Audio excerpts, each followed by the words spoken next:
তোমরা সবাই কেমন আছো আর কি করছো বলো। চলে এলাম তোমাদের সাথে আবার একটা নিউ ব্লগ নিয়ে। আর আগের দিনে ব্লগে যারা যারা দেখেছো তারা তো সবাই জানো আমার শরীরটা ভীষণই খারাপ। আর সত্যি কথাই খারাপ, মিথ্যে কথা নয়, রিয়ালি বলছি। মিথ্যে কথা বলি না, যদিও বলা পছন্দও করি না, কেউ বলুক সেটাও আমার পছন্দ না। খাই না খাই সবসময় সত্যি কথা বলার চেষ্টা করি। হয়তো সময় বিশেষ মিথ্যে কথা বলতে হয় সেটা পরিস্থিতিতে, কিন্তু সবসময় সত্যি কথা বলার চেষ্টা করি। আর সারাটা জীবন এটাই করে যাব। তাতে যদি কপালে দুঃখ লেখা থাকে সেটা থাকুক, সেটা আমার কপাল, আমি কপাল করে এসেছি। তাই বলে মিথ্যে বলে বা সেটা করে কখনোই আমি চাই না যে আমি ভালো থাকি, বা মিথ্যের প্রশ্রয় নিয়ে এইভাবেই একদিন মিথ্যে বলতে বলতেই পৃথিবী থেকে বিদায় নিই, এটাও চাই না।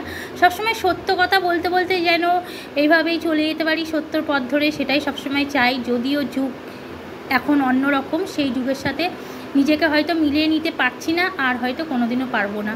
যাই হোক, তোমরা আমার পাশে থাকলেই হবে। তোমাদের সাথে মানে তোমাদের সব কিছুই আমার, আর আমার সব কিছুই তোমাদের। তো তোমরা আমার সাথে থাকলেই হবে, আমার আর কিছু দরকার নেই।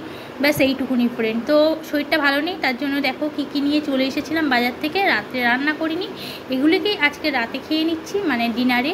আর তোমাদের সাথে একটু গল্পও করে নিচ্ছি সাথে সাথে। দেখেই বুঝতে পারছো যে কতটা আমার শরীরটা খারাপ, তোমরা দেখেই বুঝতে পারছো। তো কি করব বলো, যখন যেমন পাচ্ছি তাই খাচ্ছি। এমন কিছু ভিআইপিও আমাদের ব্যাপার নয়, আর থাকলেও কপালে নেই। তো যাই হোক, তোমাদের সব কিছুই শেয়ার করবো, যেহেতু তোমরা আমার ফ্রেন্ড ফ্যামিলি হয়ে গেছো। তোমাদের এ টু জেডই জানাবো, কেন জানাবো না বলো, সব জানাবো ভিডিওর মাধ্যমে, এ টু জেড জানতে পারবে। আর সত্যি কথা বলতে মিথ্যে কথা বলে আমার কোনো লাভ নেই, আর তোমাদেরকে কোনোদিনও মিথ্যে কথা বলবো না, এইটুকুনি আমি সবসময় বলতে পারি। তো আমার সব ফ্রেন্ডরা সবাই সবসময় আমার পাশে থেকো, আর আমাকে যেভাবে ভালোবাসা দিয়েছো সেইভাবে সারা জীবন ভালোবাসা দিয়ে যেও, এইটুকুনি তোমাদের কাছে আমার রিকোয়েস্ট। তো চলো, ভিডিওটা আর বেশি বড় করছি না, ভিডিওটা এখানেই শেষ করছি। আবার আসছি তোমাদের সাথে নেক্সট ব্লগ নিয়ে। ততক্ষণের জন্য সবাই ভালো থেকো, সুস্থ থেকো। Bye bye friend, love you.